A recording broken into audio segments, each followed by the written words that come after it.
Hello there. Welcome to the Declassified Job Survival Guide. We here at 5 Point Consulting are going to take you through a tour towards improving your workplace happiness and success. First, we're going to focus on individual behaviors and considerations that contribute to a better personal workplace experience. To make ourselves happier at work, we must first consider the elements of job satisfaction. What actually goes into making us enjoy what we do? Job satisfaction can be broken down into four main components: conditions, pay or salary, CSR or corporate social responsibility, which is essentially the what's and whys of what you do, and the personality and values that you yourself bring to the table. The first three factors depend on one another. Typically, one of these components affects one of the others. To give an example of this in action, let's think about food. In order to live a long-lasting and sustainable life, we need healthy and affordable meals. However, we also want what we eat to taste good for an enjoyable experience. Unfortunately, many foods have trade-offs that affect what we end up deciding to eat. So, let's delve further into some examples. When considering what to eat in the long term, we can take into account those three factors of taste, price, and health.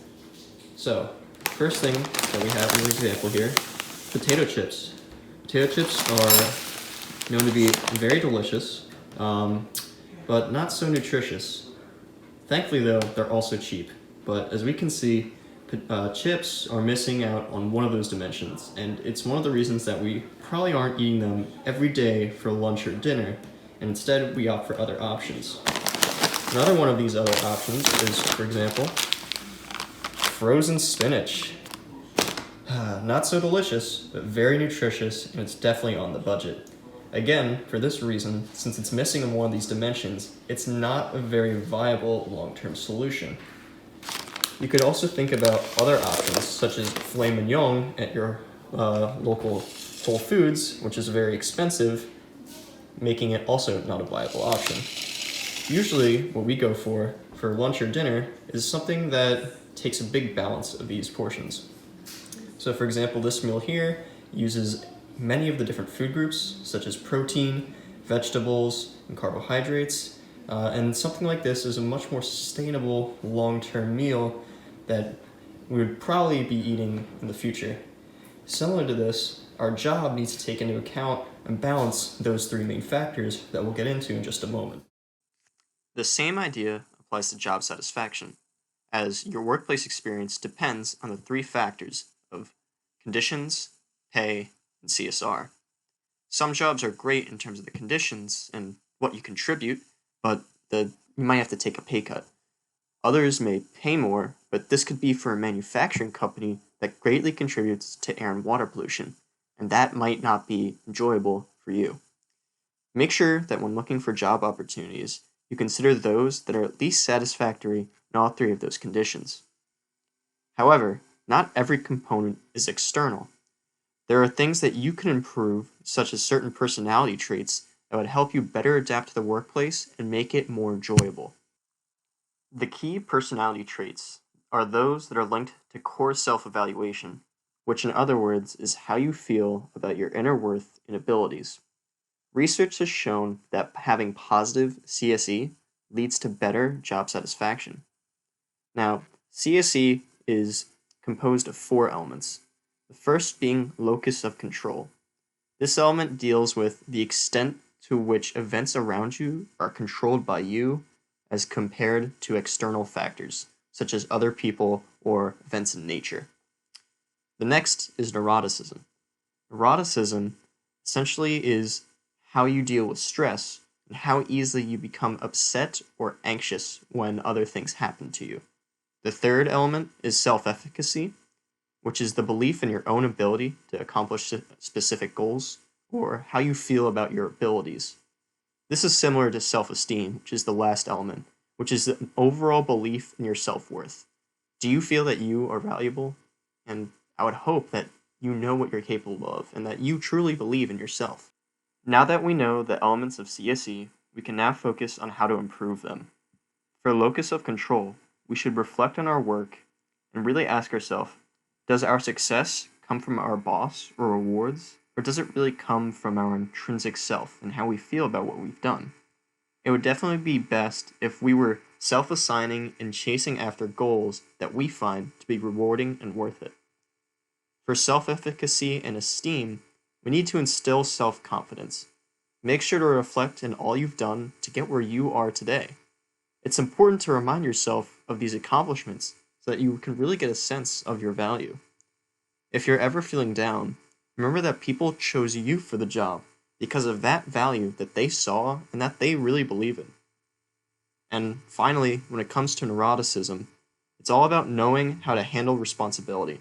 And this comes with knowing how to handle yourself, which is a really, really important topic and is also very important for understanding others in the workplace around you. Not only is it important to consider your own behavior, it is also crucial to adjust to the behavior of your peers. Emotional intelligence is key to this. It's the building block towards more enjoyable workplace interaction. And now, emotional intelligence is knowing how to monitor your own emotions, which is key to improving your neuroticism and personal experience. This can be improved by noting how you react to others' perspectives compared to how you should react, so actual versus what is expected, staying on top of stressful situations, and checking in on the feelings of others and making sure you help them out if needed. Using our emotional intelligence, we can then build up to and help others through emotional awareness, which is the ability to determine how one's actions are impacted by emotion.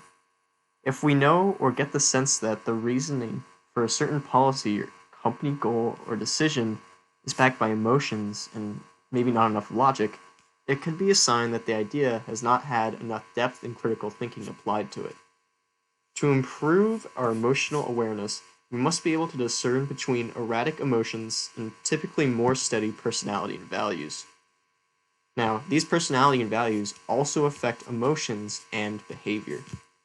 Personality can be known as the total sum of ways one reacts or interacts with others or the environment.